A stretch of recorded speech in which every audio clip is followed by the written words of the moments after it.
শক্তিশালী হাতিয়ার হলো ধৈর্য। চলার পথে একটু কঠিন হলেও সফলতা খুব শীঘ্রই পাওয়া যায়।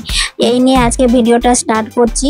রাধে রাধে বন্ধুরা, তোমরা সবাই কেমন আছো? আশা করছি কাছে এবং দূরে যে যেখান থেকে আমার এই ভিডিওটা দেখছো সবাই খুব ভালো আছো, সুস্থ আছো। আমিও বেশ ভালো আছি। আমি সুবিধা বেঙ্গলি ব্লগার চ্যানেলে তোমাদের সকলকে অনেক অনেক স্বাগত আর ভালোবাসা। যে সকল বন্ধুরা প্রথম আমার পরিবারে এসেছো তাদেরকে অনেক অনেক স্বাগত আর ভালোবাসা। ভিডিওটা দেখা মাত্র একটা লাইক করে পুরো ভিডিওটা কন্টিনিউ দেখবে। ভিডিওটা যদি কোনো অংশ তোমাদের ভালো লাগে তাহলে প্লিজ বন্ধুরা আমার চ্যানেলটা সাবস্ক্রাইব করে পাশে থাকা যে বেল আইকনটা সেটা ক্লিক করে রাখবে। যখনই আমি কোনো নতুন ভিডিও আপলোড দেবো সঙ্গে সঙ্গে তোমাদের কাছে নোটিফিকেশান পৌঁছে যাবে। আর যে সকল বন্ধুরা প্রথমে আমার পাশে আছো তাদেরকে অনেক অনেক ভালোবাসা, অনেক অনেক স্বাগত এভাবে পাশে থাকার জন্য। তো সকালে দেখো আমি ঘুম থেকে উঠেছি, তো উঠেই আগে বিছানাটা তুলে নিচ্ছি। তো আজকে কি বলো তো, আজকে খুব সকাল সকাল ভিডিওটা স্টার্ট করেছি ঘুম থেকে দিয়ে। তো আমি তো ঘুম থেকে উঠে গেছি তো 4:30টার সময়।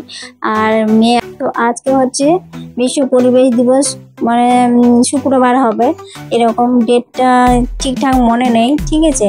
তো যাই হোক, আর মেয়ের এখন গরমে স্কুল ছুটি পড়েছে তো তার জন্য এখন ঘুমোচ্ছে বেশ। আর এই যে বই খাতা দেখতে পাচ্ছ, ও পড়তেই রাতের বেলায় এখানে ঘুমিয়ে যায়, তখন এই বই খাতাগুলো মাথার গড়াতেই নিয়ে শুয়ে থাকে। এই যে সকালবেলা যখন আমি বিছানা তুলি তখন সব বই খাতা সুন্দর করে জায়গা মতো রেখে আসবো, আর এই জন্য এখন তুলে রেখে দিচ্ছি। আর কি বলতো, আমাদের প্রত্যেকটা মানুষের শক্তিশালী হাতিয়ার হলো ধৈর্য। যে কোনো কাজ করতে গেলে একটুখানি ধৈর্য যত্ন সহকারে করলে আমরা একদিন না একদিন সফলতা পাবো। কিন্তু কোনো কাজ তাড়াহুড়ো করলে কোনো কাজটা সম্পূর্ণ হয়নি আর সঠিকভাবে হয় না। এই জন্য আমরা সবাই এই যে ইউটিউব প্ল্যাটফর্মে এসেছি, এখানে তো প্রচুর ধৈর্য আর প্রচুর পরিশ্রম করতে হয়, তাহলে কিন্তু সফল হওয়া যায়। না হলে অনেকেই তো দেখেছি, অনেকেই দেখো বছরের পর বছর ইউটিউবে কাজ করলো, তারপরে যখন কোনো কিছু পেলো না, সফল হতে পারলো না, তখন ওই যে মনোবলটা ভেঙে যায়, তখন দেখো ইউটিউব থেকে মানে সরে চলে যায়। তো আমিও এসেছি, মনোবল তো এখন তো ঠিকঠাক আছে, ধৈর্য নিয়ে কাজ করছি, দেখি কতদিন করতে পারি। যদি সফল না হলে, কোনো কাজ যদি করে যাতে সফল না হলে তখনই তো মনটা খারাপ হয়ে যায় না, মন ভেঙে যায় তখন। তো আমার মেয়ের এদিকে কাণ্ডটা দেখো, যে স্মার্ট ওয়াচ নিয়ে এখন ও কি করছে দেখো, যে আমাদের যে গোপাল সোনা আছে তো তাদের না হার্টবিট চেক করছে, যে ঠিকঠাক হার্টবিট চলছে কিনা। যেমন মানুষদের হার্টবিট চলে তো সেটা দেখা যায়, কিন্তু ওদেরও দেখা যায় কিনা সেটাই। যেহেতু আমার গোপাল আমাদের বাড়িতে 3 বছর আছে, তো সত্যি ওদের হার্টবিট চেক হচ্ছে গো। আমি তো বিশ্বাসই করতে পারছিলাম না, পরে যখন দেখি ভিডিওটা সত্যি হার্টবিট চেক হচ্ছে। তো খুব ভালো লাগলো, যেহেতু আমি ওদেরকে নিজের ছেলের মতো সবসময় সেবা দিই, তো যত্ন করিতেই সেবাতেই দেখো ওদের সত্যি প্রাণ ওরা ফিরিয়ে পেয়েছে। ওদের মধ্যে প্রাণ পাওয়া যায় বা প্রাণ থাকে। তো আমার মেয়ে দেখো, যেহেতু আমার কষ্টটা বুঝে, তার জন্য ও একটুখানি আমার কাজে হেল্প করে দিচ্ছে।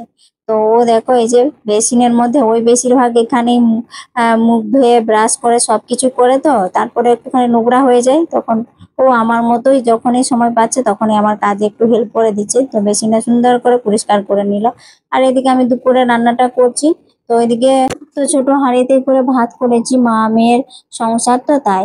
তো ভাতটা করে নিয়েছি। আর এদিকে দেখো ওই যে কচু দিয়ে কুমড়ো দিয়ে একটা তরকারি করেছি, আর হচ্ছে পটল ভেজেছি, আর হচ্ছে পনিরের সবজি করেছি। আমার মেয়ে তো তারপরে মাছ টাছ এসব পছন্দ করে না, তো তাই ওর জন্যই। আর মা মেয়ের সংসারে যদি একজন না খায় তো আরেকজনের কি করতে ভালো লাগবে? তো সেই জন্যই মেয়ে যেটা খেতে চায় সেটাই আমি বানিয়ে দিচ্ছি। তো পনিরটা নিয়ে এসেছি, পনির রান্না করে দিয়েছি। তো আর একটা পনির নিয়ে এসে আমি, জানো তো, এটাকে 2 দিনের জন্য করে দেয়, মেয়ের জন্যই করি বিশেষ করে। তো রান্না বান্নাটা আমার কমপ্লিট হয়ে গেছে।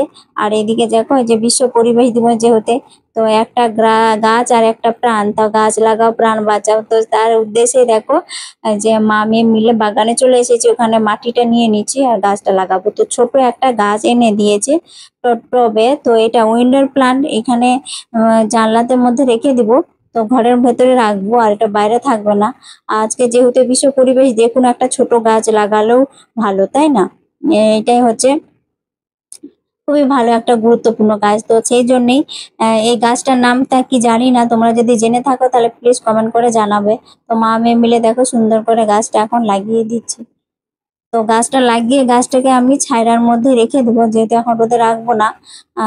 না হলে গাছটা নতুন এক জায়গা থেকে অন্য জায়গায় লাগিয়েছি, তো তো গাছটা হয়তো ঝিমিয়ে যেতে পারে, তো তাই। আর এই কিছুদিন হলো না, আমি একটা খুবই উপকার পেয়েছি জানো। ওই চাল ধোয়া জলটাকে আমি রান্না করার সময় যে চাল ধোয়া জলটা ওটা রেখে দেই, রেখে দেওয়ার পরে যখন গাছগুলোতে দেই, গাছগুলো যে এত তাড়াতাড়ি গ্রোথ হয় সেটা আমি তো নিজে দেখেছি, নিজে ট্রাই করে দেখলাম যে সত্যি সত্যি ভাবতাম না যে যে গাছ চাল ধোয়ার জলে যে গাছের এত তাড়াতাড়ি গ্রোথ হয়। খুব ভালো লাগছে। তো 1 মাস হলো জানো আমি গাছগুলোতে চাল ধোয়া জল দিচ্ছি, এত তাড়াতাড়ি সাইজে এত বড় হয়ে গেছে, তো আমি ভাবতেই পারিনি। সবসময় গাছগুলো দেখি এই কালকে একটুখানি ছোট ছিল, আজকে এত বড় হয়ে গেল, এত বড় হয়ে গেল, মানে অনেক বড় হয়ে গেছে গাছগুলো। তাই একটা খুব ভালো জিনিস এটাও শেখা গেল, আর খুব ভালোও লাগলো।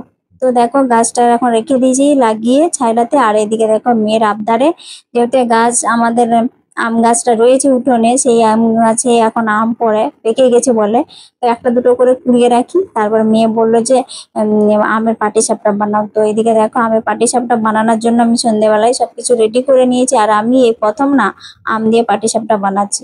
কি বলতো, অনেক রকম তো পিঠে মানে বানাই আমরা তাল দিয়ে, তারপরে এমনি চাল গুঁড়ি দিয়ে, সুজি দিয়ে, এইসব ময়দা দিয়ে পাটিসাপটা বানাই। আজকে আবার আম দিয়ে বানাবো, আর এটাই প্রথম। তো কেমন হয়, আশা করছি ভালোই হবে।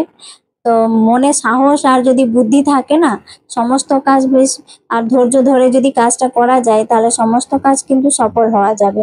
তো সেটার জন্য আমাদেরকে ধৈর্য ধরে করতে হবে। তো সুন্দর করে আমের এটাকে আমি বাটাটাকে ফেটিয়ে নিয়েছিলাম, যেটার মধ্যে সুজি দিয়েছি, ময়দা দিয়েছি, তারপরে দিয়েছি আমের পাল, সবকিছু দিয়ে সুন্দর করে ফেটিয়ে, মানে কি বলতো আমি 0.5 ঘন্টা মতো রেখে দিয়েছিলাম রেস্টে। তারপরে এই যে এখন বানাচ্ছি, এত সুন্দর হয়েছে আর কি বলবো। আমি খেয়েছি, তো আমার তো খুবই ভালো লাগছে, মেয়েও বলছে খুব ভালো লাগছে। তো এই প্রথম বানিয়েছি, খুবই ভালো হয়েছে। আর তার ওই পাটিসাপটার মধ্যে তার পুরটা কি দিয়েছি জানো? তো ওই জামাই ষষ্ঠীর সময় ওই যে মানে পুজো করার সময় মন্ডা নিয়ে এসেছিলাম, সে মন্ডা দিয়ে আমি এইটা পুরটা ভরে দিয়েছি।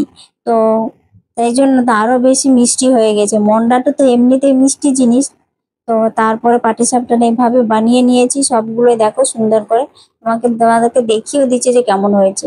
আর মন্ডাটাও কি সুন্দর গলেও গেছে ভেতরে, খুব সুন্দর পুর হয়েছে, আর বেশ ভালোও লাগলো খেতে।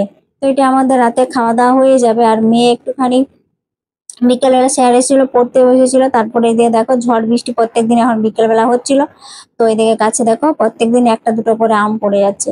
তো এই আম পড়ছে বলে আমগুলো দিয়েই একটা কিছু নতুন নতুন কিছু বানানো হবে। যেমন পাটিসাপটা বানালাম, একদিন বানাবো আমের কেক। তারপরে একদিন না মানে আমের যে হচ্ছে বড়া বা ফুলরি হয় না, সেটাই বানাবো, দেখছি কেমন হয়।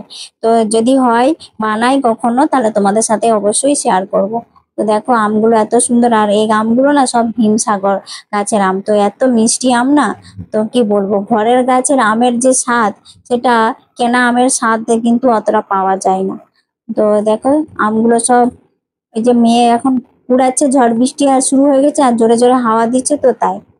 তো এখনো অথচ কারেন্ট এখনো যায়নি, যেহেতু মেঘ ডাকছে না, মেঘ ডাকলে কারেন্ট চলে যাবে চট করে, এরকম আর কি পরিস্থিতি। সব সময় এরকম। তো ওই যে বৃষ্টিও শুরু হয়ে গেছে, ঝমঝমে খুব জোরে বৃষ্টি হচ্ছে। আর আমি ওই যে সন্ধে দেওয়ার পরেই সব গামলাগুলো জলটাকে ধরে নিচ্ছি, যাতে জলটা যাতে নষ্ট না হয়, আমার উঠোন ধোয়ার কোনো কাজে হবে, তার জন্য।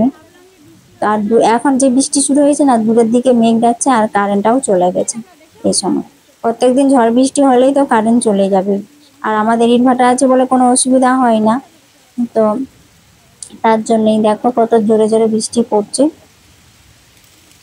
তো তাই তোমাদেরকে বললাম, প্রত্যেকটা বন্ধু তোমরা সবাই একে অপরের পাশে থাকো, সবাই সাপোর্ট করো। এভাবে আমরা যে ইউটিউবে এসেছি, সবাই এভাবে এগিয়ে যেতে পারি, আর সবাই হচ্ছে আমরা একদিন সফল হতে পারি। তো আমাদের জীবনে আমাদের একমাত্র লক্ষ্য হলো, শক্তিশালী হাতিয়ার হলো ধৈর্য। ধৈর্য ছাড়া কখনো কোনো কাজ সম্পন্ন হয় না। তো আজকের ভিডিওটা এখানেই শেষ করছি। ভিডিওটা কেমন লাগলো অবশ্যই কমেন্ট করে জানাবে। সবাই